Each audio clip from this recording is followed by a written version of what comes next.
This video was sponsored by Enhance, Neowatt, A Better Road Planner, Elbilmek, Kempower and Bilkomponenter.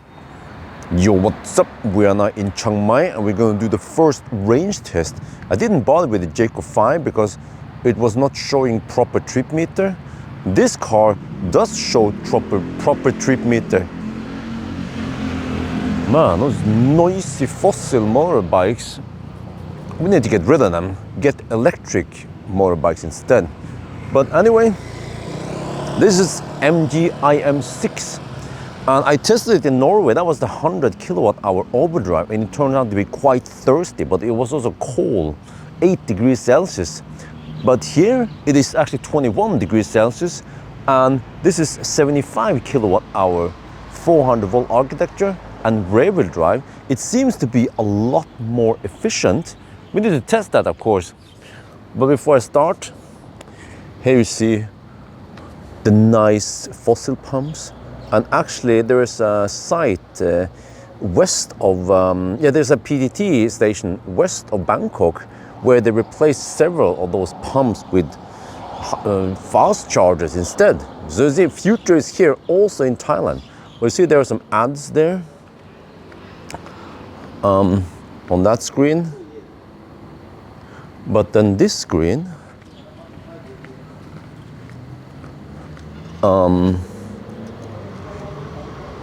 can't download updates. Oh, okay. Oh, that's a bummer. All right, but also here you see the good old 120 kilowatt EV Station Plus chargers with a damn booking system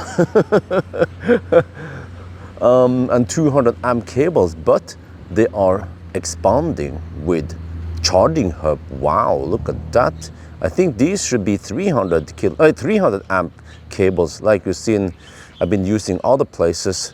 So, well, unfortunately they've been like this for several weeks now. Ready, I bet they're just waiting for the local grid company. I think that's the transformer, you see. Wonder how powerful it is. But they don't use the Møre trafo like in Norway. There's a little shed. And then those transformers in Norway, or I don't know, or maybe they call it local substation, they are usually 1.2 megawatt or 1250 kVA. Here, I don't know, 500 kVA maybe? Ich weiß nicht. But I was also wondering, I've been here many times, this is the starting position, it's like Ioniq, right? But then, what the heck is that thing?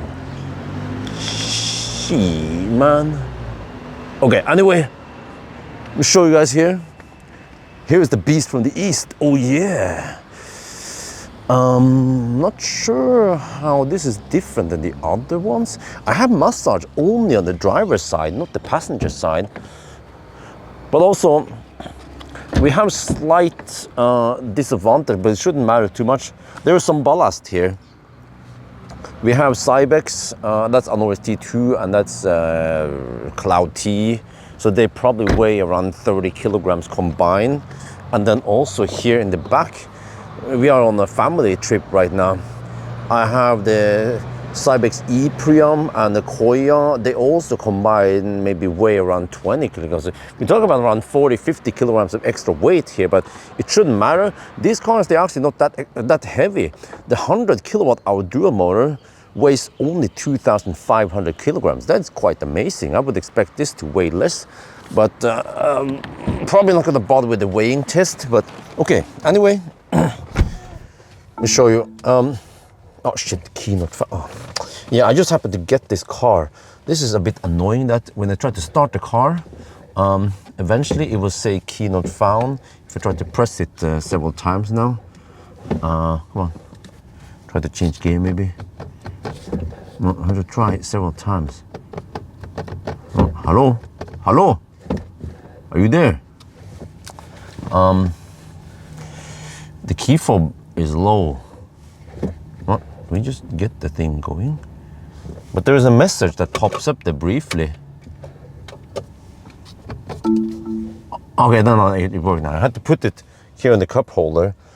But annoying is that the message popped here for like like a second or half a second. And then by the time I managed to read it, or I didn't have time to read it, then the message disappeared. Like, dude, the heck, man?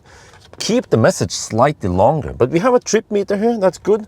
You see, we are slightly south of Chiang Mai. So we just drive this Autobahn route here, and then a little bit north, and then come back here. Probably around 50 kilometer loop, and that should be enough to measure the consumption. To see it is 20 degrees Celsius outside now. Nice and warm, 1:30 at night. And here we have car scanner running, 51.7% state of charge. The battery is at 26 to 27 degrees Celsius. You see, cell voltage is low because this is LFP battery, but it's the 400 volt only. So, is state of health really that low? Huh? This car has done, yeah, you can see there. Okay, sorry, right. I said it was auto, but yeah, 27K on the odometer, and it degraded 5% already. What? That is kind of high. Okay, anyway, let's get ready, and then off we go. Now we're on the move, and this is something really strange with this car, which I didn't experience in the Norwegian car, is that I'm cruising at 92 on the speedo, but the real speed is 98. Well, I mean, that's the speedo speed, but then the GPS speed is 90 or 89 or 90. So, dude, we have 8 kilometer per hour difference between the speedo speed and the GPS speed, or the car knows that the offset is so big, so that's why it's driving faster. So it's strange, because if I go faster, for example, the car will go faster.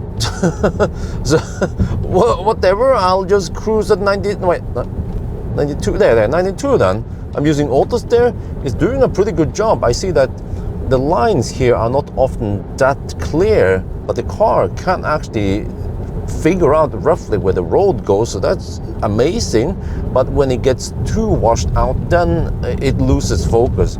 However, what is super annoying is that when I stop the thing here now, and then if I change lane a bit, for example, something, and then change lane back, and then if I just quickly re-enable the adaptive cruise, or MG Pilot, it doesn't enable it.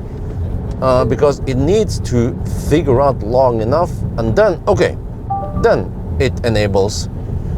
And many times it actually struggles for many seconds before it can figure out that, oh, MG Pilot can be enabled. So yeah, I also noticed we just drove past the weigh station, but it's actually demolished, so they're probably going to upgrade some things. So we cannot weigh the car, fortunately, but no big deal. So yeah, but let me check something here. Okay, when we go uphill now, and we go downhill, I'm going to check here. Will this become negative? Now we go downhill. Yes, good. So it actually regens while in cruise control. Why do I check this? Because my old 2019 ZS EV does not regen. Yeah, I don't know why, but okay. And then how is the ride? Well, it feels, okay, nice and smooth, very quiet in here. I like it. And we actually have the exact same tire dimension, but also the same tire here as in Norway. You know, Pirelli Scorpion. So, very nice overall, but it feels a bit bouncy. Or, I don't know, but you know, this car doesn't have the air suspension, unlike we have in Norway, or the higher trim also in Thailand. So I feel like it doesn't have the ability to control the bumps and the bounce that well. So it tends to bounce maybe 2-3 times. Maybe just nitpicking, but at least on these not so smooth concrete roads in Thailand, it still feels nice and smooth. But okay, maybe not the same level as the Deutsche Autos. Wow, look at the result. 169 watt-hour per kilometer only. That's way better than the all-wheel drive 100 kilowatt-hour. Well, let's try 120 then. All right, 120. Oh, wow. the lanes here in Thailand, the road in general, they are narrower than in Europe, or, especially Sweden. So I mean, we're only going at 120, but I feel like it's 150 almost. But okay, still nice and smooth, yeah, over these rough concrete roads here. Oh, I think the comfort is approved. What about consumption? Wow, this time we consumed 239 watt-hour per kilometer. That is just slightly more than the 90 test in Norway. We are now charging, getting 75.4 kilowatts. It's simply because the cable is limited to 200 amp. You see here, yeah, 198, and then there's probably something for cooling. I'm not sure what's going on right now. Yeah, but this is also kind of funny. Oh shit, this screen is way too bright. But it's charging, and then it says no slow charging during quick charging. Oh, really? Lost in translation. So since I haven't measured the battery capacity on this 75 pack, I don't know exactly how many kilowatt hour we have. But based on the 100 pack, we got 96.5 kilowatt hour. So we take 96.5% out of 75 kilowatt hour, we get 72.4. So in a couple of days now, I will do the Sunday drive, and then I will try to measure the battery capacity based on that test. But at least based on what we assume now, the car can actually go over 400 kilometers. I mean, okay, the consumption is not as good as some of the best cars like a Tesla Model Y, but still not as bad as we measured earlier when it was really cold on the overdrive. So I suspect that the overdrive was causing some inefficiency in the drivetrain, but also maybe not that great drag coefficient, and a combination of that, and maybe the HVAC, the I don't know, octaval or maybe not octaval, HVAC system and all that might not be as efficient when it gets cold. I actually don't know why why it was that high in Norway.